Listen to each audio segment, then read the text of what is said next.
توبة نصوحا عسى ربكم أن يكفر عنكم سيئاتكم ويدخلكم جنات تجري من تحتها الأنهار يوم لا يخزي الله النبي والذين آمنوا معه نورهم يسعى بين أيديهم وبأيمانهم يقولون ربنا أتمم لنا نورنا واغفر لنا إنك على كل شيء قدير. وقال عز وجل كما ورد في سورة النور وتوبوا إلى الله جميعا أيها المؤمنون لعلكم تفلحون. وقال جل وعلا كما ورد في سورة الزمر قل يا عبادي الذين أسرفوا على أنفسهم لا تقنطوا من رحمة الله إن الله يغفر الذنوب جميعا صدق الله العظيم. رب اشرح لي صدري ويسر لي أمري واحلل عقدة من لساني يفقهوا قولي. اللهم ربنا ألهمنا رشدنا وأعذنا من شرور أنفسنا. اللهم أرنا الحق حقا وارزقنا اتباعه وأرنا الباطل باطلا وارزقنا اجتنابه. اللهم وفقنا أن نتوب إليك توبة نصوحا آمین یا رب العالمین.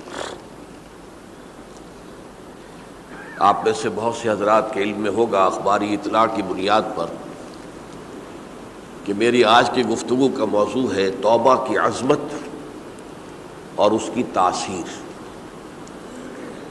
اس کا پس منظر یہ ہے کہ پچھلے کئی مہینوں سے میری تقریر جو ہے وہ جو اس وقت عالمگیر حالات ہیں اور جو امت کو خطرات درپیش ہیں اور اس کے ضمن میں جو پیشین گوئیاں احادیث نبویہ میں موجود ہیں، جو میں کم سے کم یوں سمجھیے کہ 25 برس سے بیان کرتا آ رہا ہوں، لیکن اب وہ چشم سر کے سامنے آ رہی ہیں. پہلے وہ صرف یہ کہ انسان کو علمی اعتبار سے معلوم تھی، اب وہ صورتحال آنکھوں کے سامنے ہے. تو اس پر چونکہ گفتگو ہوتی رہی، لیکن ہر مرتبہ گفتگو کا اختتام اس پر ہوا کہ اس کا علاج کیا ہے، بچنے کا راستہ کون سا ہے. تو عام طور پر ایک لفظ پر توبہ، البتہ اس میں انفرادی توبہ، اجتماعی توبہ. انفرادی توبہ سے انسان اپنے گناہوں کی سزا سے بچ جاتا ہے. آخرت میں اللہ تعالیٰ اسے اپنے عفو و درگزر کا، اپنی رحمت کا، اپنے فضل کا مستحق قرار دے دیتا ہے. لیکن دنیا میں قوم کی حالت نہیں بدلتی جب تک اجتماعی توبہ نہ ہو. اس اجتماعی توبہ کے ضمن میں مختصراً تو میں نے کچھ باتیں عرض کی ہیں، لیکن پھر بھی چونکہ ہر مرتبہ گفتگو کے اختتام پر یہ بات آتی تھی اور وقت ختم ہو رہا ہوتا تھا، لہذا اس کے بارے میں تفصیل سے گفتگو نہیں ہو سکتی. تو آج میں نے طے کیا کہ جو حالات ہیں وہ تو اب سامنے آ رہے ہیں. جو سلسلہ شروع ہو گیا ہے عراق میں، جس کے بارے میں شیرون صاحب یہ کہہ چکے ہیں کہ عنقریب عراق پر ہمارا قبضہ ہوگا، یعنی امریکہ کا نہیں، اسرائیل کا قبضہ ہوگا. اور یہ بات بھی اب سامنے آ چکی ہے کہ مڈل ایسٹ کا پورا نقشہ بدل دینے کا پروگرام ہے. یہ جو مڈل ایسٹ کے ممالک ہیں یہ کب وجود میں آئے تھے؟ پچھلی صدی، 20ویں صدی میں جو پہلی جنگ عظیم ہوئی، اس سے پہلے یہ پورا علاقہ سلطنت عثمانیہ میں تھا، خلافت عثمانیہ کے تحت. پورا شمالی افریقہ، پورا یہ مغربی ایشیا، حجاز سمیت سارا معاملہ ایک سلطنت، ایک ملک، خلافت کے تحت. پہلی جنگ عظیم کے بعد پھر حصے بکھرے کیے انہوں نے، جیسے کہ مال غنیمت کو بیٹھ کر بعد میں تقسیم کیا جاتا ہے کہ اس عالم عرب کے جو ہیں اب ٹکڑے ٹکڑے کر دو اور انہیں باہم تقسیم کر دو. مصر، عراق، یہ برطانیہ، شام، الجزائر، یہ فرانس کا، لیبیا اطالویوں کا، آگے ہسپانویوں کا۔ یہ سارے ٹکڑے جو ہوئے تھے اور ملک بنے تھے، یہ تو اس وقت کی بندربانٹ تھی۔ اسی طرح اب کہا جا رہا ہے کہ اس جنگ کے بعد حقیقت میں مڈل ایسٹ کا نقشہ تبدیل کر دیا جائے گا۔ یہ صرف چینج آف ریجیم نہیں ہے، چینج آف ریجن ہے، علاقے کا۔ اور اس کو ہم اپنی اصطلاح میں جب کہیں گے تو گویا کہ ایک عظیم تر اسرائیل کے قیام کا منصوبہ ہے جس پر عمل کا آغاز ہو گیا، ورنہ اس جنگ کی کوئی وجہ سمجھ میں نہیں آتی۔ کوئی جرم ثابت نہیں ہوا صدام کا۔ پہلی خلیج کی جنگ میں تو اس کا جرم ثابت تھا، اس نے کویت پر حملہ کیا تھا۔ اس وقت تو کوئی جرم سرے سے ہے ہی نہیں۔ ان کے اپنے معائنہ انسپیکٹر جا کر بتاتے رہے کہ کچھ نہیں دیکھا ہم نے، وہاں کچھ نہیں پایا۔ اس حوالے سے سوچئے کہ کیا جواز، کوئی جواز پوری دنیا میں یہ بات تسلیم کی جاتی ہے کہ بلا جواز حملہ ہے، اور کس قدر شدت سے ہے، کتنی طاقت سے ہے، کتنی قوت سے ہے، کتنی فوجیں آئی ہیں، کتنے جو ہے خلیج کے اندر جہاز کھڑے ہوئے ہیں جن پر سے کہ ہوائی جہاز اڑتے ہیں، کتنے چھوٹے چھوٹے جہاز کھڑے ہوئے ہیں، کہاں کہاں سے حملے ہو رہے ہیں۔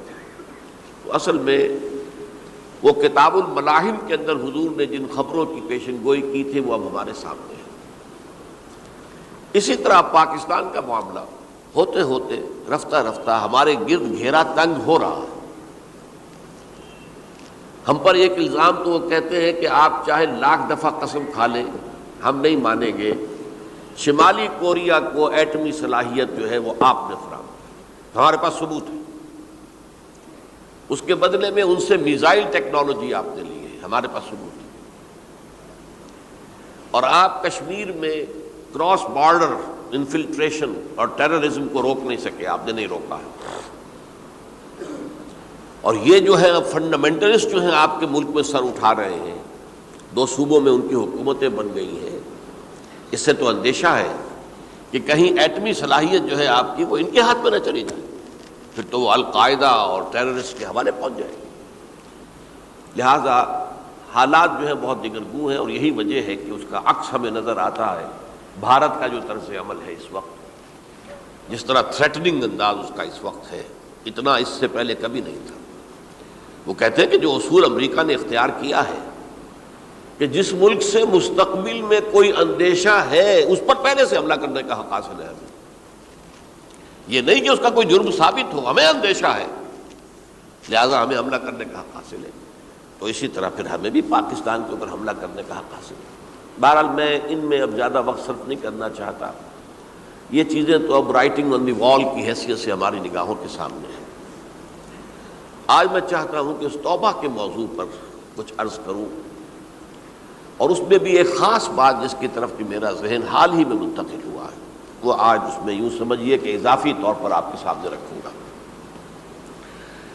دیکھیے، توبہ کے بارے میں قرآن مجید میں بے شمار آیات ہیں، اور توبہ جو ہے ہماری دینی تعلیمات کا ایک اہم ستون ہے۔ میں نے ابھی صرف 3 مقامات سے آیات آپ کو سنائی ہے۔ یا ایھا الذین آمنوا توبوا الی اللہ توبۃ نصوحا، اہل ایمان اللہ کی جناب میں توبہ کرو خلوص کے ساتھ، اخلاص کے ساتھ، توبۃ النصوح، زبانی کلامی نہیں، توبہ کی تسبیح نہیں، بالفعل توبہ۔ عسیٰ ربکم ان یکفر عنکم سیئاتکم، امید ہے تمہارا رب تمہاری برائیوں کو تم سے دور کر دے گا۔ یہ توبہ کی تاثیر ہے۔ اگر آپ کے اخلاق اور کردار میں کوئی غلط شے شامل تھی، اللہ تعالیٰ آپ کے کردار کے دامن کو دھو دے گا، اور آپ کے اعمال نامے میں اگر دھبے لگے ہوئے تھے تو اللہ تعالیٰ ان دھبوں کو بھی دھو ڈالے گا۔ عسیٰ ربکم ان یکفر عنکم سیئاتکم ویدخلکم جنات تجری من تحتہا الانہار، اور تمہیں داخل کرے گا ان باغات میں جن کے دامن میں ندیاں بہتی ہوں گی۔ یوم لا یخزی اللہ النبی والذین آمنوا معہ، وہ دن جس دن اللہ تعالیٰ اپنے نبی کو رسوا نہیں کرے گا، معاذ اللہ ثم معاذ اللہ، اور نبی کے ساتھ ہی ان کو بھی کہ جو ان کے ساتھ ایمان لائے.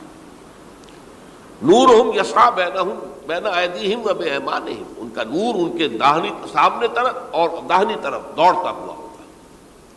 نور ایمان قلب سے پھوٹ رہا ہوگا اور وہ سامنے روشنی ڈالے گا، اور نور اعمال صالحہ داہنے ہاتھ کی طرف سے چونکہ عمل کرتے ہیں نیک ہم، تو وہاں سے نور ظاہر ہوگا جو دنیا میں اعمال کی شکل میں کمایا گیا تھا. اور اس وقت یہ اہل ایمان کہتے ہوں گے یقولون ربنا اتمم لنا نورنا واغفر لنا، اے اللہ ہمارے نور کو کامل فرما دے. اس کا پس منظر یہ ہے کہ ظاہر بات ہے کہ ایمان کے درجات بھی بے شمار ہیں.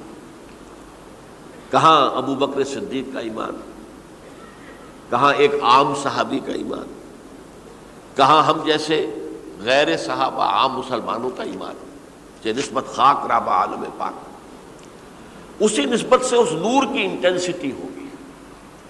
حضور نے فرمایا کچھ لوگوں کا نور تو اتنا ہوگا کہ وہ مدینے سے صنعاء تک اس کی روشنی پہنچ رہی ہوگی، یمن کے دارالحکومت تک. اور کچھ لوگوں کا نور اتنا ہوگا کہ صرف ان کے قدموں کے آگے روشنی ہو جائے گی، جیسے ٹارچ ہوتی ہے آپ کے ہاتھ میں. تو ظاہر بات ہے کہ اگر آپ کو رات کے وقت جنگل سے گزرنا ہو اور پگڈنڈی ہو کوئی اور اندھیری شب ہو، تو آپ کے لیے وہ ٹارچ بھی کس قدر بڑی غنیمت ہے کہ آدمی دیکھ لیتا ہے کہ سامنے سانپ ہے، کیا ہے، گڑھا ہے، کھائی ہے، کیا ہے. تو اس روز وہ جن کو وہ ٹارچ نصیب ہو گئی وہ بھی بہت خوش قسمت، بہت خوش قسمت، بہت خوش قسمت ہوں گے. لیکن ان کا کیا کہنا جن کا نور مدینے سے صنعاء تک پہنچ رہا ہو. تو جن کے نور کی یہ انٹینسٹی کم ہوگی وہ اللہ سے دعا کرتے ہوں گے ربنا اتمم لنا نورنا، پروردگار ہمارے نور کو بھی کامل کر دے. تو نے اپنے ان بندوں پر کتنا فضل کیا ہے، کتنا بڑا نور ان کو عطا کیا. اتمم لنا نورنا، ہمارا نور بھی اس کا اتمام فرما دے، تکمیل کر دے. واغفر لنا، اور یہ کیسے ہوگا؟ ایسے ہوگا کہ ہمارے گناہوں کی پردہ پوشی کر دے. گناہوں کی پردہ پوشی ہوگی تو پھر اس نور کی انٹینسٹی میں اضافہ ہو جائے. واغفر لنا انک علی کل شیء قدیر، یقیناً تو ہر شے پر قادر ہے. پھر میں نے آپ کو آیت سنائی سورہ نور کی، یہ آیت نمبر 31 بڑی طویل آیت ہے، اس کا آخری ٹکڑا ہے وَتُوبُوا إِلَى اللَّهِ جَمِيعًا أَيُّهَا الْمُؤْمِنُونَ لَعَلَّكُمْ تُفْلِحُونَ، اے ایمان والو اللہ کی جناب میں سب مل جل کر توبہ کرو تاکہ تم فلاح پاؤ. یہ گویا کہ اجتماعی توبہ کا جو میں نے آپ کے سامنے اصطلاح بیان کی ہے، یہ اس کا نقشہ ہے. اور ایک اور آیت جو میں نے آپ کو سنائی سورہ زمر کی آیت نمبر 53. بعض لوگوں پر کچھ مایوسی طاری ہو جاتی ہے، ہم اتنے عرصے سے گناہ کرتے چلے آ رہے ہیں، کیسے معافی ہوگی، کیسے ممکن ہے، کیسے چھٹکارا ملے گا. ایسے لوگوں کے لیے ان کے اطمینان کے لیے، ان کی دلجوئی کے لیے، ان کی تسلی کے لیے یہ آیت عظیم ترین آیات میں سے قرآن مجید کی. قل یا عبادی الذین اسرفوا علی انفسہم، اے نبی کہہ دیجئے اے میرے وہ بندو جنہوں نے اپنی جانوں پر ظلم کیا ہے، ظلم اٹھایا ہے، زیادتی کی ہے. تم کہ گناہ کرتے رہے ہو تو اپنی جان پر ظلم کیا ہے، میرا تو کچھ نہیں بگاڑا. اللہ تو غنی ہے، اس کی تو سلطنت میں کوئی کمی نہیں آتی. ایک حدیث قدسی میں الفاظ آئے ہیں میرے بندو اگر تم سب کے سب اولکم و آخرکم و انسکم و جنکم، تمام انس و جن اور اولین سے لے کر آخرین تک کسی بدترین انسان جیسے فاسق و فاجر ہو جائیں، سب ابلیس بن جائیں، تب بھی میری سلطنت میں کوئی کمی نہیں ہوگی. اور اگر تم سب کے سب اولین و آخرین اور انس اور جن سب مل کر جو متقی ترین انسان ہو سکتا ہے ویسے بن جاؤ، ابو بکر صدیق بن جاؤ، تب بھی میری سلطنت میں کوئی اضافہ نہیں ہوگا. تو اللہ تعالیٰ کا تو کچھ بگڑتا نہیں ہے. انسان گناہ کرتا ہے تو اپنا نقصان کرتا ہے. قل یا عبادی الذین اسرفوا علی انفسہم، کہہ دیجئے اے نبی اے میرے وہ بندو جنہوں نے اپنی جانوں پر ظلم کیا ہے، ستم کیا ہے، ظلم ڈھایا ہے، لا تقنطوا من رحمت اللہ. میں آج بعض حدیثیں اس موضوع پر آپ کو سناؤں گا، عجیب چشم کشا حدیثیں ہیں. میں نے چونکہ اس موضوع پر گفتگو کرنی تھی تو میں نے کچھ اس مرتبہ احادیث کا تفحص کیا، تو واقعہ یہ ہے کہ بعض احادیث پڑھ کر خود میری جو ہے میرے علم میں اضافہ ہوا، ادھر میری توجہ آج تک نہیں گئی تھی۔ لا تقنطوا من رحمت اللہ، اللہ کی رحمت سے مایوس مت ہو۔ ان اللہ یغفر الذنوب جميعا، اللہ تعالیٰ تمام کے تمام گناہ معاف کر دے گا۔ اللہ تعالیٰ کی قدرت ہے، اللہ کا اختیار ہے، اللہ کا فیصلہ ہے، لہذا مایوس نہ ہو، اصلاح کرو۔ احادیث تو میں بعد میں آپ کو سناؤں گا، اس سے پہلے اس کا فلسفہ سمجھ لیجئے اصل میں کیا ہے۔ دیکھیے، ایک ہے طبیعی اعمال، فزیکل، ان کا ہم دنیا میں اصول یہ دیکھتے ہیں کہ اس کے نتائج لازمی ہوتے ہیں اور ان سے چھٹکارا نہیں مل سکتا۔ آپ نے سنکھیا کھایا ہے تو مریں گے، چائے کھانے کے بعد آپ نے خودکشی کا ارادہ کیا، سنکھیا کھا لیا، اب چاہے آپ پر ندامت ہو، پشیمانی ہو، پریشانی ہو، توبہ کرے، آپ کو بچنے کا کوئی سوال نہیں، مرنا ہی مرنا۔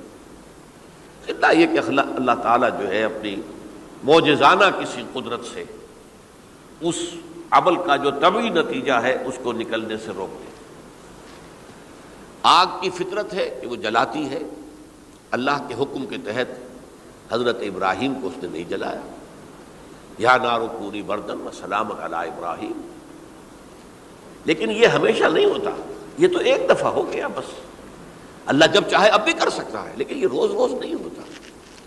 روز روز جو بھی فزیکل لاز ہیں وہ چل رہے ہیں، اگر وہ نہ چلے تو کوئی سائنس پاسبل ہی نہ ہو، کوئی ٹیکنالوجی ممکن ہی نہ ہو۔ یہ تو ان فزیکل کیمیکل لاز جو ہیں ان کا دوام ہے کہ جس کی وجہ سے یہ ساری سائنس اور ٹیکنالوجی اب کہاں سے کہاں پہنچ رہی ہے کہ عروج آدم خاکی سے انجم سہمے جاتے ہیں کہ یہ ٹوٹا ہوا تارا کہیں مہی کا عامل نہ بن جائے۔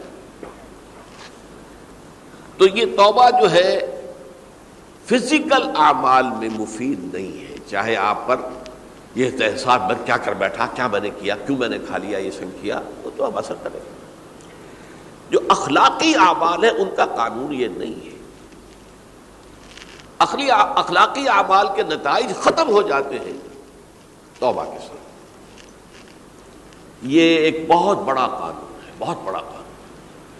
ایسا نہیں ہے کہ کسی گناہ سے انسان کی فطرت میں کوئی ایسی مستقل کجی واقع ہو جائے کہ جس کی اصلاح کی کوئی صورت ہی نہ ہو، یہ نہیں ہے۔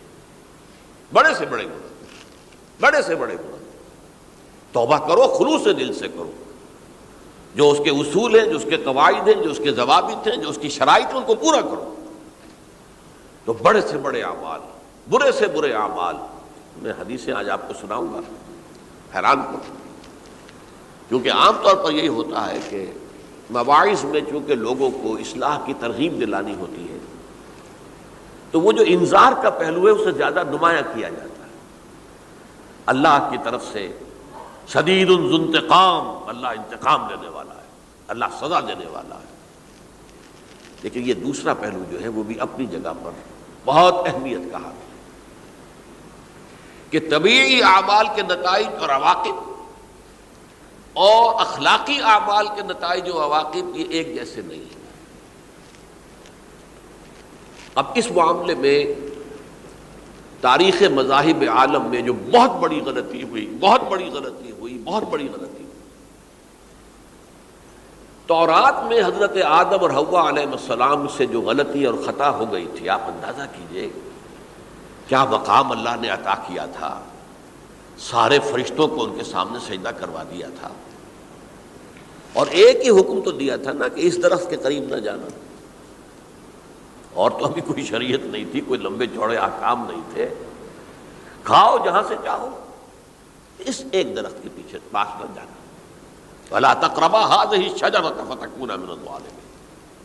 اور وہی کام کر بیٹھے حضرت آدم اور حضرت حوا علیہ السلام۔ کتنا بڑا گناہ، کتنا بڑا گناہ، کتنا بڑا گناہ۔ لیکن قرآن نے وضاحت کر دی کہ آدم نے توبہ کی، اللہ نے معاف کر دیا۔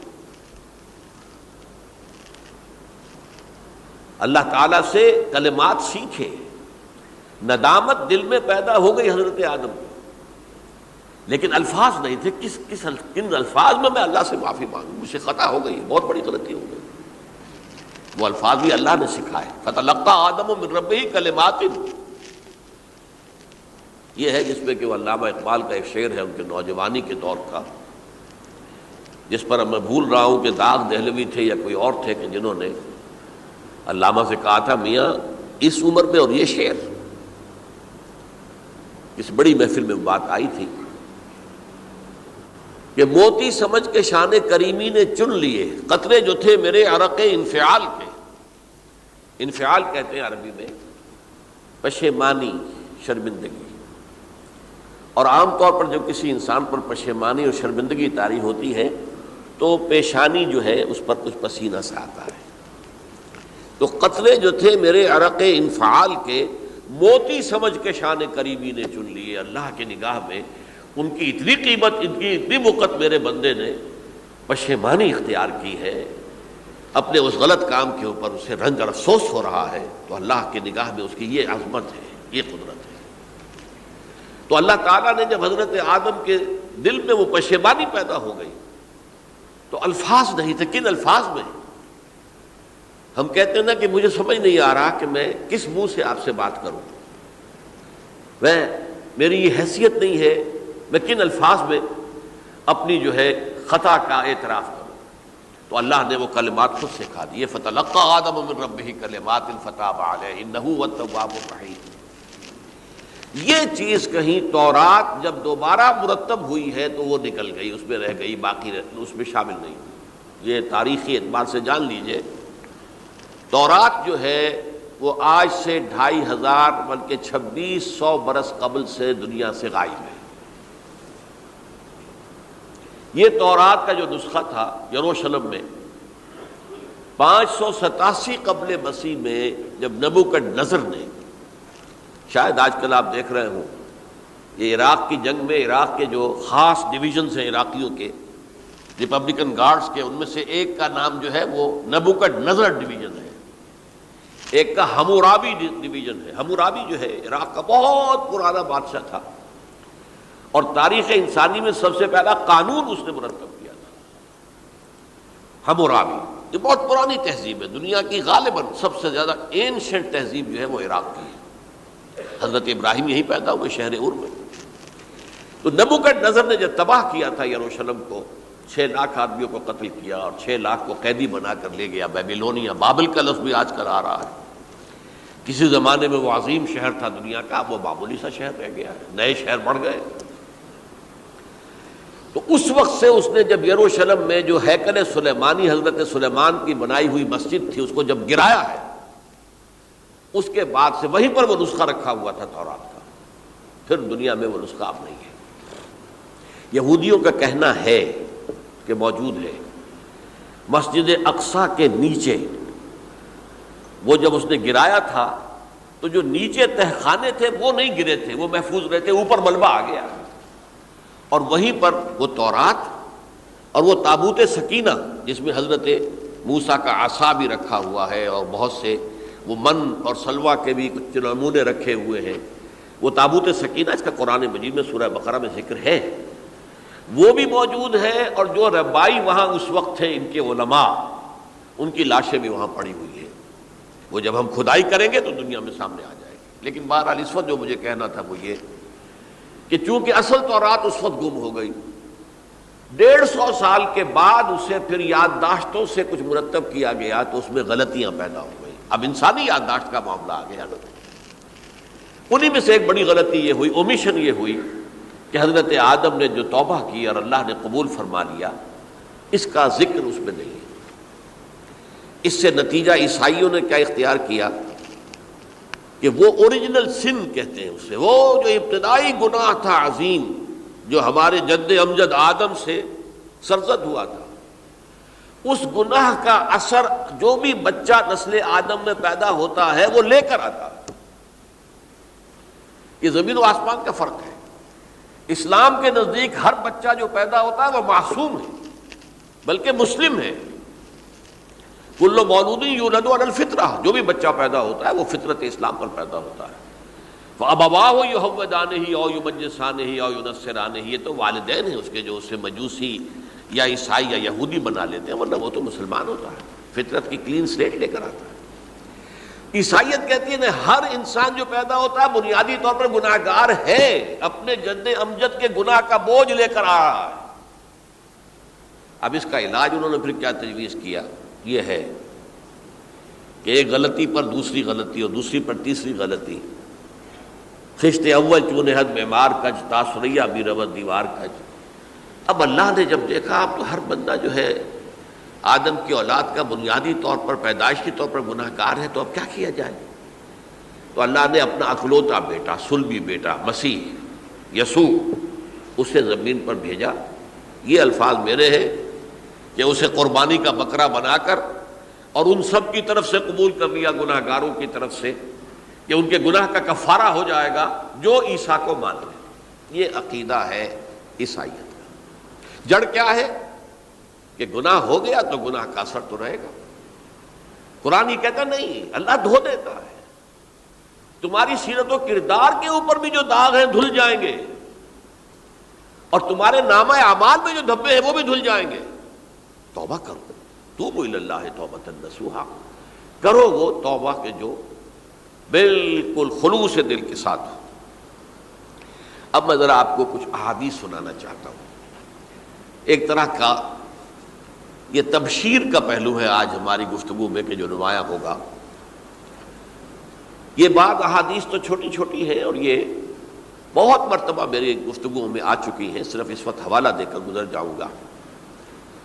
یہ ترمذی اور ابن ماجہ میں حضرت انس ابن مالک رضی اللہ تعالی عنہ سے روایت ہے، حضور نے فرمایا کل بنی آدم خطاؤون وخیر الخطائین التوابون، تمام بنی آدم خطا کار ہیں، خطا کار بھی نہیں، بہت خطا کار ہیں، بہت خطا کار ہیں، لیکن ان خطا کاروں میں بہتر لوگ وہ ہیں کہ جو خوب توبہ کرتے ہیں۔ غلطی ہو گئی توبہ کر لو۔ اور ایک اور حدیث میں آپ کو بتاؤں گا کہ یہ نہیں ہے کہ پھر کبھی وہ غلطی نہ ہو، اس وقت آپ یہ لگا لیں اپنے اوپر یہ کام میں نے نہیں کرنا، اور ایک دفعہ وہ کام چھوڑ دیں تو توبہ ہو گئی۔ پھر اگر کچھ عرصے کے بعد پھر کہیں آپ جذبات کی رو میں بہہ گئے، پھر کہیں کوئی برے اثرات جو ہے وہ پڑے، پھر غلطی، کوئی بات نہیں، پھر توبہ کرو، پھر ہو گیا پھر توبہ کرو۔ تواب اسی لیے کہا بار بار بار بار بار بار توبہ کرنے والے۔ تو کل بنی آدم خطاؤون وخیر الخطائین التوابون۔ دوسری حدیث یہ بھی ابن ماجہ اور بہقی میں ہے، حضرت عبداللہ ابن مسعود رضی اللہ تعالی عنہ، التائب من الذنب کمن لا ذنب لہ، گناہ سے توبہ کرنے والا ایسے ہے جیسے اس نے کبھی گناہ کیا ہی نہیں۔ دھل جاتی ہے، تختی دھل گئی، بچے نے تختی لکھی تھی اس کو دھو دیا، ختم ہو گئی۔ ایک حدیث تو پڑھ کر میں بھی چونکا، یہ اصل میں اسلوب ہے بیان کا، بتانے کے لیے کہ تمہارے دلوں کے اندر مایوسی کا غلبہ نہ ہو جائے۔ مایوس اصل میں جو ہے مایوسی یہ ابلیسیت ہے، نوٹ کر لیجئے اس کو۔ مایوسی ابلیسیت کی کا عکس ہے۔ مبلس کہتے کسے؟ جو مایوس ہو گیا۔ ابلیس سب سے بڑھ کر مایوس جو ہے وہ ابلیس ہے، اسے معلوم میرا چھٹکارا تو نہیں ہے، لہذا میں جتنوں کو اپنے ساتھ لے کر جہنم میں جھونک دوں یہی میری کمائی ہے، میں نے تو بچنا نہیں۔ تو ابلیس کہتی ہے اس کو جو انتہائی مایوس، مبلس، جو رحمت خدا بندی سے مایوس ہو چکا۔ اب اس کو دور کرنے کے لیے حدیث سنیے، اور یہ حدیث مسلم شریف کی ہے، صحیحین کے اندر، حضرت ابو ہریرہ سے۔ حضور فرماتے ہیں والذی نفسی بیدہ، قسم ہے اس ذات کی جس کے ہاتھ میں میری جان ہے، لو لم تذنبوا، اگر تم لوگ گناہ نہ کرتے، لذهب اللہ بکم، تو اللہ تعالیٰ تمہیں لے جاتا کہیں اور، وَلَجَاءَ بِقَوْمٍ يُذْنِبُونَ، اور پھر کسی ایسی مخلوق کو پیدا کرتا ہے جو گناہ کرتے، فَيَسْتَغْفِرُوا اللَّهَ، اور پھر وہ اللہ سے استغفار کرتے اور توبہ کرتے فَيَغْفِرُ لَهُمْ، اور اللہ تعالیٰ انہیں معاف کر دیتا۔ تو میں نے عرض کیا کہ یہ بعض چیزیں ہوتی ہیں کہ جن کا واقع سے کوئی تعلق نہیں ہوتا، لیکن ایک زور بیان کے لیے، ایک بات کو ایمفیسائز کرنے کے لیے، جیسے قرآن مجید میں آتا ہے، اے نبی کہہ دو ان کان للرحمن ولد فانا اول العابدین، اگر اللہ کا کوئی بیٹا ہو تو میں سب سے پہلے میں اس کو پوجوں گا، جب میں اللہ کو پوجتا ہوں تو اللہ کا اگر کوئی بیٹا ہوتا تو کیا میں اسے نہ پوچھتا؟ لیکن نہیں ہے۔ اب یہ نہیں ہے، نفی کے لیے زور دیا کہ اگر اللہ کا کوئی بیٹا ہوتا، لو کان للرحمن ولد فانا اول العابدین۔ اسی طرح یہ ہے کہ اگر انسان گناہ نہ کرتے اور گناہ کے بعد توبہ کر کے اللہ تعالیٰ کی شان غفاری کا ظہور نہ ہوتا، یہ بھی ایک عجیب فلسفے کی بات ہے، اللہ نے یہ کائنات کیوں پیدا کی؟ قرآن مجید میں اس کو براہ راست ایڈریس نہیں کیا گیا اس مسئلے کو، میرے علم کی حد تک۔ ہو سکتا ہے کہیں بہت خفی انداز میں ہو اور ابھی تک میری نگاہ سے بھی جو ہے وہ چھپا رہ گیا، ہو سکتا ہے قرآن مجید کے غامض نکات ایسے ہو سکتے ہیں۔ کوئی شخص، میں تو کہتا ہوں کہ اگر کوئی شخص کہتا ہے، میرے بارے میں ایک عالم دین نے کہہ دیا تھا کہ اسے قرآن پر بڑا عبور حاصل ہے، تو میں نے انہیں پیغام پہنچایا، جن صاحب نے مجھے ان کا یہ جملہ سنایا تھا کہ آپ نے قرآن کی توہین کی ہے، قرآن پر عبور کسی انسان کو نہیں ہو سکتا۔ عبور کا مفہوم کیا ہے؟ دریا کے دو کنارے ہیں، آپ اس کنارے سے اس کنارے چلے گئے تو آپ نے عبور کیا دریا۔ قرآن کے کنارے ہیں ہی نہیں، لا پیدا کنار۔ لہذا یہ کہہ دینا کسی کے بارے میں کہ قرآن مجید، اب انہوں نے تو ایک طرح سے میری تعریف کی تھی، میرے ایک ساتھی سے جملہ کہا تھا، ان کے وہ عزیز تھے، تو گویا کہ وہ جو میری تنظیم میں تھے ان کو خوش کرنے کے لیے کہہ دیا ہو یا جو بھی ہو، ان کے دلی جذبات ہو سکتا ہے کہ میں نے کہا انہیں یہ میرا پیغام پہنچا دیجیے، آپ نے قرآن کی توہین کی ہے۔ قرآن پر عبور کسے ہو سکتا ہے؟ نہ معلوم کتنے مقامات ہیں کہ جہاں امام راضی بھی کھڑے ہوئے ایسے نظر آتے ہیں، دہشت زدہ، اعلم ان ھذا المقام مقام غامض مہیب عمیق، ہوشیار کے رہ بردم تیغست قدم را، ہوشیار ہو جاؤ، یہ بڑا خطرناک مقام ہے، بہت مشکل مقام ہے، اس کے تہ تک پہنچنا کسی کے لیے ممکن نہیں ہے۔ سورہ حدید کی آیت هو الاول والآخر والظاہر والباطن پر یہ الفاظ ہیں جو امام راضی نے لکھے۔ تو اس لیے میں آپ سے عرض کر رہا ہوں کہ یہ کہنے کا انداز ہے، والذی نفسی بیدہ لو لم تذنبوا، اس ہستی کی قسم جس کے ہاتھ میں میری جان ہے، اگر تم گناہ نہ کرتے، تو میں عرض کر رہا تھا تو اللہ کی شان غفاری کیسے ظاہر ہوتی؟ اللہ نے کائنات کیوں پیدا کی؟ کنت کنزا مخفیا فاحببت ان اعرف فخلقت الخلق۔ محدثین کرام اگرچہ اس حدیث کی سند کو پختہ نہیں مانتے، لیکن اکثر مفسرین نے اس کو تسلیم کیا ہے۔ علامہ آلوسی نے تسلیم کیا کہ میں ایک چھپے ہوئے خزانے کے مانند تھا۔ اب خزانہ کہیں پڑا ہے، اس کا کیا حاصل کیا ہے؟ وہ تو کہیں کھلے، کسی کے پاس جائے، کوئی اسے فائدہ اٹھائے تب تو کوئی فائدہ ہوا نا۔ تو کن تو کنزا مخفیا، میرے اندر طاقت تھی، قوت تھی، خلاقی تھی، میری شان ساری میرے اندر ہی اندر تھی نا۔ کن تو کنزا مخفیا فاحببت ان اعرف، تو میں نے یہ چاہا کہ مجھے پہچانا جائے۔ فخلقت الخلق، تو میں نے خلق کی تخلیق کی ہے، اب مجھے پہچانو اس کائنات کے ذریعے سے، یہ میری تخلیق ہے، آؤ دیکھو۔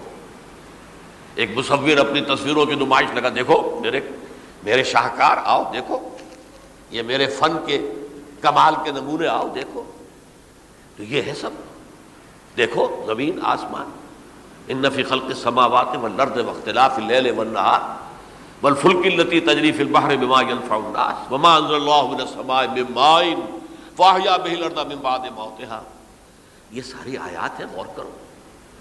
اور اسی لیے انسان کو پیدا کیا جس میں یہ فیکلٹی آف اپریسیشن، اللہ کے حسن و جمال و کمال کو پہچاننے کی صلاحیت ہے۔ ورنہ ظاہر بات ہے کہ یہ جمادات کیا پہچانیں گے اللہ کو؟ یہ پہاڑ کیا پہچانے گا اللہ کو؟ اللہ کو پہچاننے کی صلاحیت انسان میں ہے۔ تو یہ چونکہ ایک فلسفہ ہے باقاعدہ کہ اللہ نے تعالیٰ، اسی سے میں کہہ رہا ہوں اگر گناہ نہ ہوتا اور پھر توبہ نہ ہوتی اور میں اس کو معاف نہ کرتا تو میری شان غفاری کا ظہور کیسے ہوتا؟ میری شان ہے نا، غفار بھی ہوں، ستار بھی ہوں، اس کا ظہور کیسے ہوتا؟ تو والذی نفسی بیدہ لو لم تذنبوا لذهب اللہ بکم ولجاء بقوم یذنبون فیستغفر اللہ فیغفر لهم۔ اگر تم لوگ گناہ نہ کرتے تو اللہ تمہیں ختم کر کے کوئی اور ایسی مخلوق پیدا کرتا کہ جو گناہ کرے اور پھر وہ توبہ کرے اور اللہ اسے معاف کرے۔ اسی سے ملتی جلتی ایک حدیث ہے، یہ امام احمد اور امام بہقی لائے ہیں اور اس کے راوی حضرت علی ہے رضی اللہ تعالی عنہ۔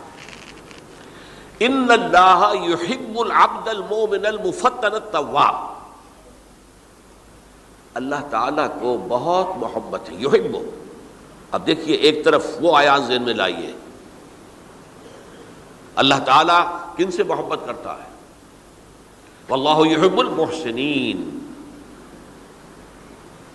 یا وہ لوگ ان اللہ یحب الذین یقاتلون فی سبیلہ صفا کانہم بنیان مرصوص، اللہ محبت کرتا ہے اپنے ان بندوں سے جو اس کی راہ میں جنگ کرتے ہیں صفے باندھ کر، گویا سیسا پلائی ہوئی دیوار ہے۔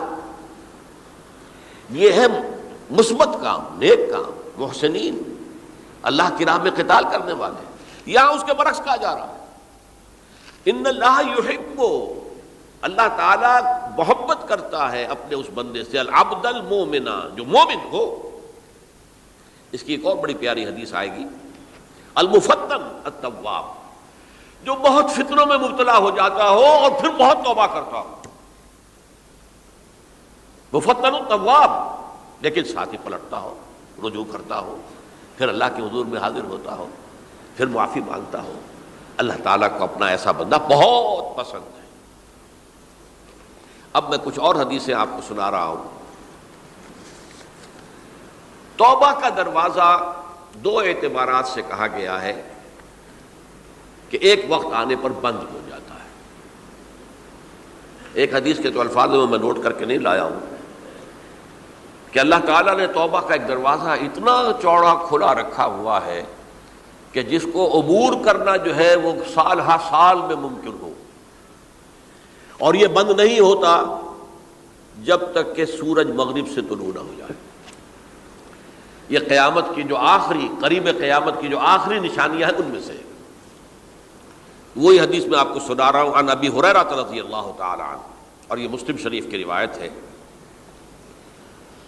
من تاب قبل ان تطلع الشمس من مغربها تاب اللہ علیہ، سورج کے مغرب سے طلوع ہونے سے قبل تک جو لوگ توبہ کریں گے اللہ تعالیٰ ان کی توبہ قبول کر لے گا۔ البتہ جب وہ قیامت کی وہ نشانی ظاہر ہو جائے کہ سورج مغرب سے طلوع ہو رہا ہے، اب دروازہ توبہ کا بند ہے۔ اب اس کے بعد اگر توبہ کوئی کرتا ہے تو اللہ تعالیٰ اس کی توبہ کو قبول نہیں کرے گا۔ یہ تو اجتماعی سطح پر ہوئی۔ انفرادی سطح پر عن عبداللہ ابن عمر رضی اللہ تعالی عنہما عن النبی صلی اللہ علیہ وسلم قال ان اللہ عز وجل یقبل توبۃ العبد ما لم یغرغر۔ یہ ترمذی میں ہے، حضرت عبداللہ ابن عمر رضی اللہ تعالی عنہما سے کہ اللہ تعالیٰ اپنے بندے کی توبہ قبول کرتا ہے جب تک کہ وہ جسے ہم کہتے ہیں گھنگرو نہ بولنے لگے حلق کے اندر، جبکہ نزع، عالم نزع ہو اور جان جو ہے وہ آ کر پھر یہاں اٹکتی ہے، تو اس وقت تک دروازہ کھلا ہے توبہ کا۔ لیکن جب یہ شکل ہو گئی تو دروازہ بند۔ یہ انفرادی سطح پر ہو گیا، جب آپ کے موت کے آثار اتنے واضح ہو گئے کہ اب جا رہے ہیں، اب توبہ کریں گے تو توبہ قبول نہیں ہوگی۔ اجتماعی سطح پر جب قیامت جو ہے اس کی وہ گھڑی آ گئی کہ سورج مغرب سے طلوع ہو گیا، اب توبہ کا دروازہ بند۔ ایک اور حدیث ہے جو میں نے بہت مرتبہ اس کا ترجمہ تو آپ کو بہت دفعہ سنایا ہے، آج میں چاہتا ہوں اس کو پورے متن کے ساتھ آپ کے سامنے رکھوں۔ یہ حضرت انس بن مالک رضی اللہ تعالی عنہ سے مروی روایت ہے، جو حضور کے خادم خاص تھے، اور یہ متفق علیہ بھی ہے، یعنی بخاری میں بھی ہے، مسلم میں بھی ہے، لیکن تھوڑا سا فرق ہے الفاظ کا۔ تو جو مسلم شریف کی روایت ہے اس کے الفاظ کیا ہیں؟ للہ اشد فرحا بتوبۃ عبدہ حین یتوب الیہ، جان لو اللہ تعالیٰ کو زیادہ خوشی ہوتی ہے اپنے کسی گناہ گار بندے کی توبہ سے جب کہ وہ توبہ کرتا ہے۔ کس سے زیادہ ہوتی ہے؟ اب اس کی ایک تمثیل دی، من احدکم، ایک ایسے شخص سے بھی زیادہ بڑھ کر خوشی ہوتی ہے، کان علی راحلتہ،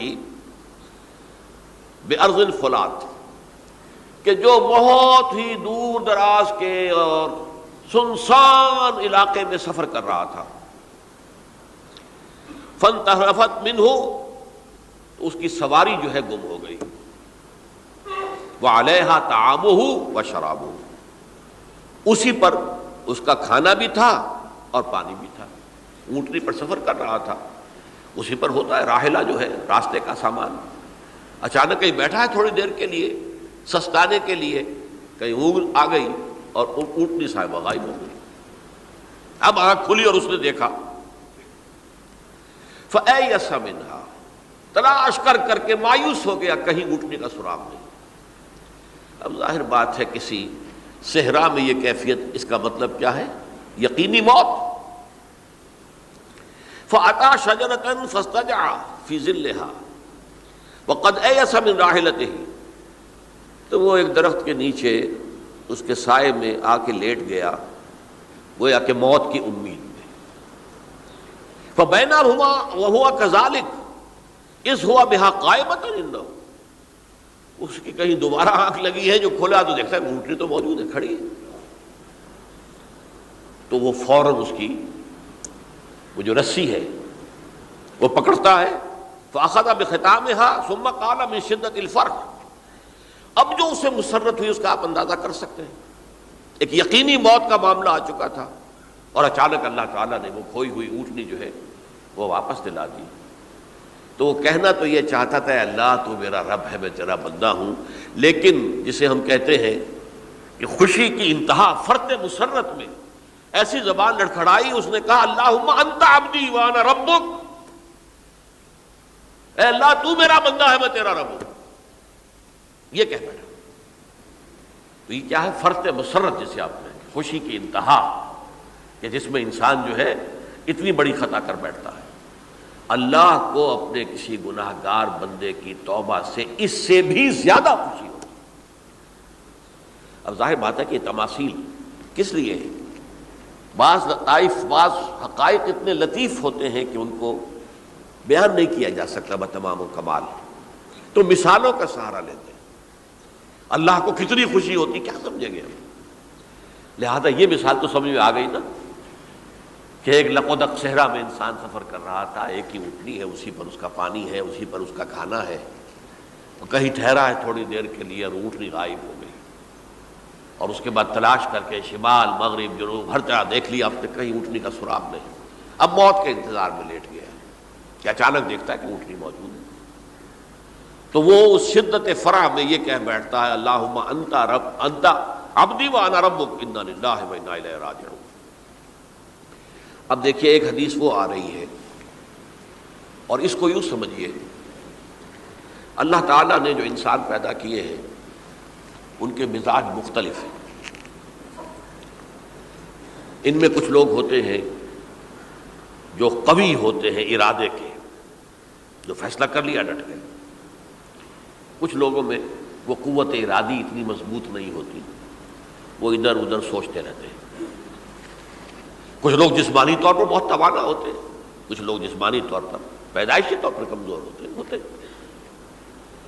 تو اگر کوئی قوت ارادی کمزور رکھنے والا شخص ہے، وہ بھی تو اللہ کی تخلیق ہے، اللہ کا بندہ ہے، خطاؤں کا ظہور ہو جاتا ہے، توبہ کرتا ہے، پھر کچھ عرصے کے بعد پھر خطا کا ظہور ہو جاتا ہے، پھر توبہ کرتا ہے، تو ہم تو یہ سمجھیں گے کہ ایک حد کے بعد پھر اس کی توبہ قبول نہیں ہونی چاہیے۔ لیکن حدیث سنیے، وعن ابی ہریرہ رضی اللہ تعالی عنہ قال قال رسول اللہ صلی اللہ علیہ وسلم ان عبدا اذنب ذنبا، یقیناً ایک بندہ جو ہے وہ ایک گناہ کرتا ہے، فقال، پھر وہ کہتا ہے رب اے میرے پروردگار اذنبت فاغفر لی، مجھ سے گناہ ہو گیا ہے، مجھے معاف فرما دے۔ فقال ربہ، تو پروردگار یہ کہتا ہے اعلم عبدی ان لہ ربا یغفر الذنب ویاخذ بہ، میرا یہ بندہ یہ جانتا ہے کہ اس کا ایک رب ہے جو گناہ معاف بھی کر سکتا ہے اور سزا دے بھی سکتا ہے۔ کیا معنی ہوئے؟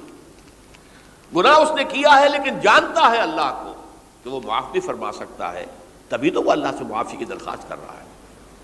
اس کے اس جاننے کی بنیاد پر، اس کے اس علم کی بنیاد پر، اس کے اس ایمان کی بنیاد پر فرمایا غفرت لعبدی، میں نے اپنے بندے کو معاف کر دیا۔ ثم مکث ما شاء اللہ، پھر وقت گزرا جتنا کہ اللہ نے چاہا۔ ثم اذنب ذنبا، پھر اس سے گناہ ہو گئے۔ فقال رب اذنبت ذنبا فاغفر، پھر کہتا ہے پروردگار مجھ سے گناہ ہو گیا، پھر مجھے معاف فرما دے۔ فقال ربہ، اللہ فرماتا ہے عالم عبدی ان لہ ربا یغفر الذنب ویاخذ بہ، میرا بندہ ہے نا جو جانتا ہے کہ اس کا ایک رب ہے، ایمان باللہ اس کے اندر ہے، تبھی تو پکار رہا ہے، اور یہ بھی جانتا ہے کہ وہ گناہ معاف بھی کر سکتا ہے اور چاہے تو پکڑ بھی سکتا ہے، سزا بھی دے سکتا ہے۔ تو فرمایا، اللہ تعالیٰ فرماتے ہیں میں نے فرمایا کہ میں نے معاف کر دیا۔ ثم مکث ما شاء اللہ، پھر ایک عرصہ گزرا اس کے بعد۔ ثم اذنب ذنبا، پھر اس نے گناہ کیا۔ قال رب اذنبت ذنبا آخر، اس نے کہا پروردگار میں نے تو پھر ایک اور گناہ کر دیا، فاغفر لی، مجھے بخش دے۔ فقال اعلم عبدی ان لہ ربا یغفر الذنب ویاخذ بہ، میرا بندہ جانتا ہے نا کہ اس کا ایک رب ہے جسے وہ پکار رہا ہے، کہ اور وہ جانتا ہے کہ اسے اختیار حاصل ہے کہ چاہے تو بخش دے اور چاہے تو پکڑ لے۔ اس کے اس علم، اس ایمان کی بنیاد پر میں نے اسے معاف کر دیا۔ ایک اور حدیث، میں نے چونکہ اس گفتگو کے لیے ان احادیث کا تفحص کیا ہے، یہ تو بہت ہیں حدیثیں، میں نے ان میں سے کچھ چنی ہیں۔ ہمارے بعض واعظ ناصح وہ بھی کسی شخص کو روکتے رہے، برائیوں سے روکتے رہے، نہیں رکتا تو کہیں غصے میں آ کے اللہ تجھے کبھی معاف نہیں کرے گا۔ یہ کتنا بڑا جرم ہے، اس کا اندازہ کیجئے اس حدیث سے۔ تم میرے بندے کو میری رحمت سے مایوس کر رہے ہیں، کتنا بڑا جرم ہے، اس کا اندازہ کیجئے۔ یہ مسلم شریف کی روایت ہے، عن جندب، حضرت جندب رضی اللہ تعالی عنہ سے، ان رسول اللہ صلی اللہ علیہ وسلم حدث، کہ اللہ کے رسول صلی اللہ علیہ وسلم نے ایک واقعہ بیان کیا، ان رجلا قال، کہ ایک شخص نے یہ کہا، واللہ لا یغفر اللہ لفلان، کہ خدا کی قسم اللہ تعالیٰ فلاں شخص کو کبھی معاف نہیں کرے گا۔ وَأَنَّ اللَّهَ تَعَالَى قَالَ، اس پر اللہ تعالیٰ نے یہ فرمایا، مَنْ ذَا الَّذِي يَتَعَالَّىٰ عَلَيَّ، یہ کون ہے جو میرے اوپر حکومت کرنے والا آ گیا، جو میری طرف سے حکم لگا رہا کہ میں کبھی معاف نہیں کروں گا۔ مَنْ ذَا الَّذِي، کون ہے وہ شخص، الَّذِي يَتَعَالَّىٰ عَلَيَّ اَنِّي لَا أَغْفِرُ لِفُلَانٍ، کہ میں فلاں شخص کو کبھی معاف نہیں کروں گا۔ قد غفرت لفلان، اس کو تو میں نے معاف کر دیا۔ وَأَحْبَطْتُ عَمَلَهُ، اس شخص کے تمام اعمال میں نے ضائع کر دیے کہ تم نے میرے بندے کو مایوس کیا۔ یہ ہے جرم کی انتہا۔ تو توبہ کی دعوت دیتے رہو، توبہ کے لیے لوگوں کو آمادہ کرتے رہو، توبہ جو ہے اس کے لیے ترغیب دیتے رہو، اللہ تعالیٰ معاف فرمانے والا۔ اب آخری حدیث سنا رہا ہوں، یہ تو بہت ہی عجیب حدیث ہے اور متفق علیہ، یہ بخاری اور مسلم دونوں میں۔ حضرت ابو سعید الخدری رضی اللہ تعالی عنہ جو ہے وہ اس کے راوی ہیں۔ حضور نے فرمایا، کانا فی من کانا قبلکم رجل قتل 99 نفسا، تم سے پہلے جو امت تھی بنی اسرائیل، گویا کہ ان کا ذکر ہے، اس میں ایک آدمی ایسا تھا جس نے 99 قتل کیے تھے۔ اب آپ اندازہ کیجئے کتنا بڑا گناہ کبیرہ ہے قتل. قرآن مجید میں آتا ہے فَكَأَنَّمَا قَتَلَ النَّاسَ جَمِيعًا. اگر ایک انسان کو بھی ناحق قتل کر دیا گیا تو یہ ایسی ہے گویا کہ اس نے پوری نوع انسانی کو قتل کر دیا. اس نے 99 قتل کیے. فَهَلْ لَهُ مِن تَوْبَةٍ. پھر اس کے بعد یہ ہوا کہ اس کے اندر توبہ کا جذبہ پیدا ہوا. فَسَأَلَ عَنْ أَعْلَمِ أَهْلِ الْأَرْضِ. تو اس نے پھر سوال کیا، لوگوں سے پوچھا کہ زمین میں رہنے والوں میں کون سب سے بڑا عالم ہے. فَدُلَّ عَلَى رَاهِبٍ. تو اسے بتایا گیا فلاں راہب فلاں جگہ پر ہے، وہ بہت نیک ہے، بڑا عالم ہے. فَأَتَاهُ. وہ اس کے پاس آیا. فَقَالَ أَنَّهُ قَتَلَ 99 نَفْسًا فَهَلْ لَهُ مِن تَوْبَةٍ. انہوں نے کہا دیکھیے راہب صاحب، میں نے 99 انسان قتل کیے، اب مجھے یہ بتائیے کہ میرے لیے توبہ کا کوئی امکان ہے؟ فقال لا. اس نے کہا نہیں. فقتلہ. اس نے اس کو بھی قتل کر دیا. فکمل بہ 100. اپنی سینچری مکمل کر لی، مطلب 99 کے بعد ایک کی کسر تھی، اس کو بھی قتل کیا، 100 پورے کر لیے.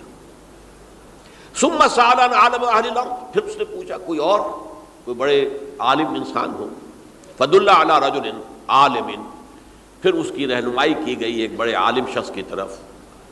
فقال انه قتل 100 نفس. تو اس نے وہاں جا کر کہا کہ میں 100 انسان ہلاک کر چکا ہوں، قتل کر چکا ہوں. فهل له من توبہ. میرے لیے توبہ کا کوئی امکان ہے؟ فقال نعم. اس نے کہا کیوں نہیں، 100 قتل کیے تب بھی کیا ہے، توبہ کا راستہ دروازہ کھلا ہوا ہے. ما لم یغرغر. جب تک کہ وہ گھنگرو نہیں بج رہا اس وقت تک تمہارے توبہ کا دروازہ کھلا ہوا ہے. فرمایا نعم. ومن یحول بینہ وبین التوبہ. تمہاری توبہ کے درمیان اور تمہارے درمیان کون حائل ہو سکتا ہے؟ توبہ کا دروازہ کھلا ہے. لیکن ساتھ ہی کہا انطلق الی ارض کذا و کذا. اب تم ایسے کرو، جہاں تم رہتے ہو وہاں نہ جاؤ واپس، وہاں کا ماحول اچھا نہیں ہے، معاشرہ اچھا نہیں ہے، ہو سکتا ہے کہ تم توبہ پر قائم نہ رہ سکو. تم فلاں جگہ چلے جاؤ، وہاں اچھے لوگ آباد ہیں، ان میں جا کر رہو. فإن بها أناسا يعبدون اللہ تعالی.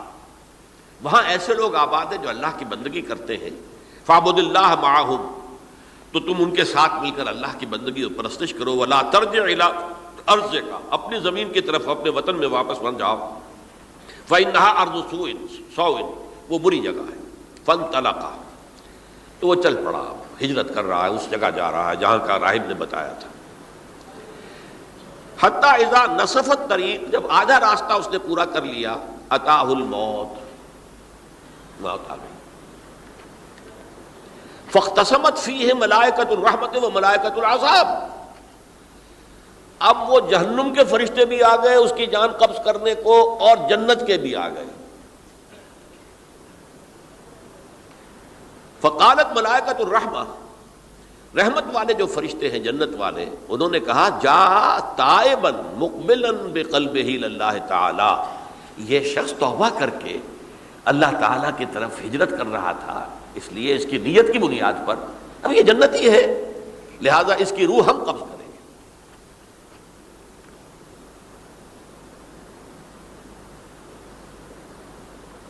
وقالت الملائکۃ العذاب.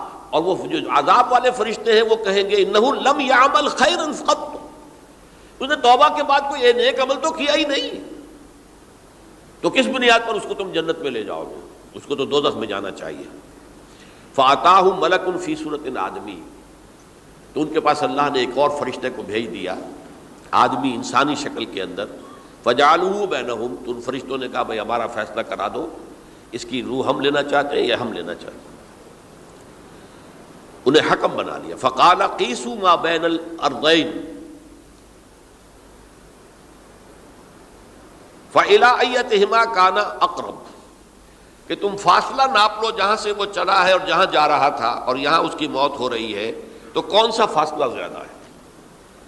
جب ناپا گیا، بلکہ ایک حدیث میں آتا ہے کہ اس پر اللہ نے زمین کو جو ہے حکم دے دیا، ایک طرف والی زمین تو سکڑ جا، دوسری والی جو ہے تو پھیل جا، تاکہ وہ جو جدھر جو جا رہا تھا وہ زیادہ قریب ہو جائے بنسبت اس کے کہ جہاں سے وہ چلا تھا. تو اس فیصلے پر پھر جو فرشتے تھے جو کہ رحمت کے فرشتے تھے، وہ اس بندے کو لے گئے جنت کے اندر۔ یہ ہے توبہ کی عظمت اور اس کی تاثیر۔ اب آئیے اجتماعی توبہ کا طریقہ کار جو میں نے بہرحال بیان کیا ہے۔ پہلے افراد توبہ کریں اور صحیح توبہ کریں۔ صحیح توبہ کیا ہے؟ ہماری زندگیوں میں کوئی حرام شے ہے فوراً نکال باہر کریں، ہماری معاشرت میں اور اس معاشرے میں رہتے ہوئے جو قانون ہے جس کے ہم پابند ہیں۔ ہم کسی زانی کو رجم نہیں کر سکتے، ناممکن ہے، یہ تو قانون ہی بنے گا تب ہوگا نہیں۔ ہم کسی چور کا ہاتھ نہیں کاٹ سکتے، تو قانون بنے گا تو ہوگا۔ تو ہم جن چیزوں پر عمل نہیں کر سکتے قانوناً، ان کے علاوہ باقی پوری شریعت جس پر عمل کیا جا سکتا اس پر عمل پیرا ہونا ہے۔ سود میں بند نہیں کر سکتا، بینکوں کو میں آگ نہیں لگا سکتا، اور بینکوں کو آگ لگا دیں گے تبھی سود تو ختم نہیں ہوگا، لیکن یہ تو کر سکتا ہوں نا کہ براہ راست سود میں ملوث نہ ہوں، سود پر قرضہ لے کر اپنا کاروبار نہ چمکاؤں نہ بڑھاؤں، سود پر قرضہ لے کر اپنے مکان نہ اونچا کروں، یہ تو کر سکتا ہوں۔ تو کم سے کم جو ڈائریکٹ کسی نے قانون نہیں بنایا کہ لازم ہے آپ پر کہ آپ سودی قرضہ لیں اور اپنی بلڈنگ عالی شان بنا لیں، کسی نے نہیں کیا۔ یہ اگر کر رہے ہیں تو آپ مجرم ہیں۔ آپ کے معاشرے میں کوئی قانون نہیں بنا کہ پردہ ختم، برقع حرام، مصر یہ ترکی میں تو کر دیا گیا تھا برقع حرام،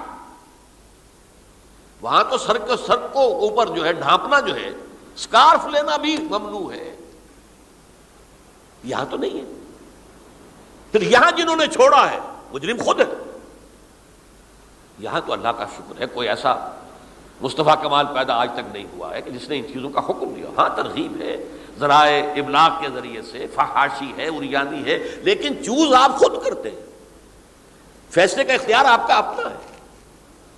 تو جن چیزوں کے اندر بھی گناہ سے بچنے کا امکان ہے اس کو عملاً ترک کیا جائے، اور نمبر 2 عزم مصمم کر لیا جائے کہ اللہ اب بقیہ زندگی جتنی بھی ہے اس میں اپنی توانائیاں، اپنی قوتیں، اپنی صلاحیتیں صرف کروں گا تیرے دین کی تبلیغ اور تیرے دین کے قائم کرنے کی جدوجہد۔ عزم مصمم۔ یہ لوگ اگر 14 کروڑ میں 14 لاکھ بھی ہو جائیں، بہرحال 2-4 کی توبہ کرنے سے ملک کی قسمت نہیں بدلتی۔ معتدل تعداد کے اندر جو ہے یہ لوگ اگر ایسے ہو جائیں اور پھر یہ کہ وہ مل کر اگر زور لگائیں تو واقعتاً اس ملک کے اندر شریعت اسلامی کا نفاذ ہو سکتا ہے، اللہ کا نظام قائم کیا جا سکتا ہے۔ یہ ملک بنایا اسی لیے گیا تھا۔ تو یہ توبہ کا جو ہے اجتماعی توبہ کا یہ پوری تفصیل تو میں بارہا بیان کر چکا ہوں۔ آج جو میں نے کہا تھا کہ ایک بات کی طرف میرا ذہن حالیہ منتقل ہوا ہے، اس سے پہلے نہیں ہوا۔ یہ توبہ کرنے والے لوگ جب تک 14 لاکھ نہیں ہیں، 1400 ہی ہوں، لیکن یہ اگر دعا کریں گے اللہ تعالیٰ کے خلوص کے ساتھ تو ان کی دعا قبول ہوگی۔ دعا بہت بڑی شے ہے، الدعاء مخ العبادہ۔ ٹھیک ہے، بڑا لمبا راستہ لگتا ہے یہ کہ 14 لاکھ انسان توبہ کرے یا 2 لاکھ یا 3 لاکھ انسان توبہ کرے، صحیح معنی میں توبہ کرے، اور پھر وہ جمع ہو، ایک طاقت بنے، تن من دھن لگانے کے لیے، جانے دینے کے لیے تیار ہو جائیں۔ تو لگتا ہے یہ کہ کافی لمبا ہے کہ دراز و دور دیدم رہو رسم پارسائی، یہ تو بڑا لمبا راستہ ہے۔ اسی سے لوگ کہتے ہیں کہ پھر کیا حل ہوا؟ یہ تو حل جو ہے تو کوئی عملی حل تو نہیں ہوا۔ اس میں میرا ذہن منتقل ہوا ہے دعا، اجیب دعوت الداعی اذا دعان امن یجیب المضطر اذا دعاہ۔ بھلا وہ کون ہے جو کسی مضطر کسے کہتے ہیں؟ ایک شخص نہایت پریشان حال ہو گیا ہو، نہایت پریشان حال، اور میں اللہ کو پکارے، پروردگار تو میری دستگیری فرما۔ اللہ کسی اور طرف مجھے کوئی توقع نہیں رہی، کوئی نہیں رہا جس سے مجھے کوئی امید ہو۔ یہ مضطر اضطرار کی حالت میں آ کر جب بالکل بے چین ہو کر اللہ کو پکارتا ہے تو اللہ اس کی دعا قبول کرتا ہے۔ اور دعا کی حد یہاں تک بھی آتے ہیں الفاظ کہ لا یرد البلاء قضاء الا بالدعاء. تقدیر الہی کو بھی اسی لیے دو حصوں میں تقسیم کیا گیا. تقدیر مبرم، ایک تو اللہ کا وہ فیصلہ ہے جو ٹل نہیں سکتا کسی صورت میں. ایک تقدیر معلق ہوتی ہے تو صحیح اللہ کا فیصلہ، لیکن اس میں تبدیلی ہو سکتی ہے. یہ جو تقدیر معلق ہوتی ہے اس میں دعا انتہائی مؤثر شے ہے. لا يرد البلاء الا لا يرد القضاء الا بالدعاء. قضا جو ہے وہ نہیں بدل سکتی سوائے دعا کے. اس دعا کی تو کم سے کم ہم منادی کریں، لیکن پہلے شرط وہی ہے، ورنہ وہ دعا نہیں ہے، ورنہ وہ توبہ نہیں ہے. توبہ صحیح ہو، حرام سے اپنے وجود کو، اپنے گھر کو پاک کریں، اس کے بغیر کچھ نہیں. اس کے بغیر تو جیسے کہ کہا گیا سورہ مائدہ میں قل یا اہل الکتاب لستم علی شیء حتی تقیموا التوراۃ والانجیل. اے نبی ان سے کہہ دیجئے اے اہل کتاب تمہاری کوئی حیثیت اللہ کی نگاہوں میں نہیں ہے، تمہاری کوئی دعا اللہ کے ہاں قابل پذیرائی نہیں ہے جب تک کہ تم تورات اور انجیل کو قائم نہیں کرتے. لہذا دعائیں تو نہ بنو. 30 لاکھ آدمی جو ہیں حج کے موقع پر کیسی کیسی دعائیں مانگتے ہیں. کہاں جا رہی ہیں دعائیں؟ کہاں ہیں ان کی قبولیت کے آثار؟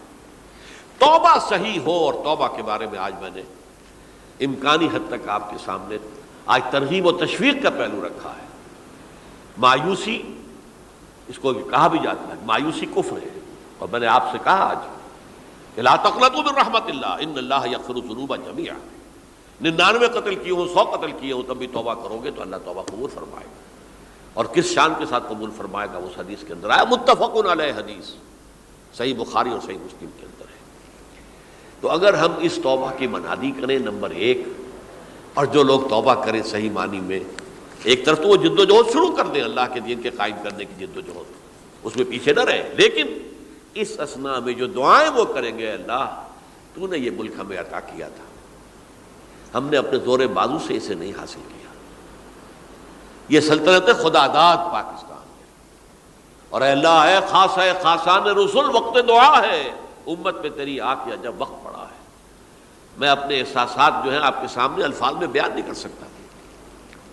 یہ جب یروشلم کی تباہی ہوئی تھی جس کا میں نے ذکر کیا ہے، 6 لاکھ انسان قتل ہوئے تھے، اور 6 لاکھ کو نبوکدنضر جو تھا وہ ہانک کر بھیڑوں بکریوں کی طرح بیبیلونیا لے گیا تھا.